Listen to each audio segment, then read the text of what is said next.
स्वागत करतो आणि अधिक वेळ न घेता मी राठोड सरांना विनंती करतो की त्यांनी बुके देऊन मॅडमचं स्वागत करावं. अधिक वेळ न घेता मी मॅडमना विनंती करतो की त्यांनी या कार्यक्रमाचे उद्घाटन करावे. स्नेह संमेलनानिमित्तचा पहिला उपक्रम म्हणजे आपण सहलीत जाऊन आलो.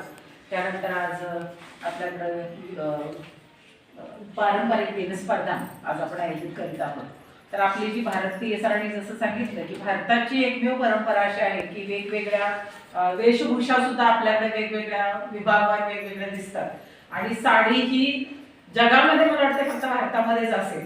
वेगवेगळ्या पद्धतीने जरी नेसली असली तरी सुद्धा साडी नेसणं हे फक्त भारतामध्येच दिसतं.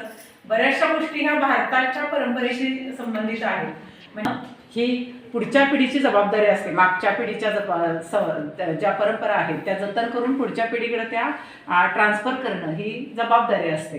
आणि कुठलीही गोष्ट करताना तुम्ही बघा की म्हणजे वेशभूषा ही वेशभूषा केलेली होती आणि मेकअपला 8 तास लागायचे.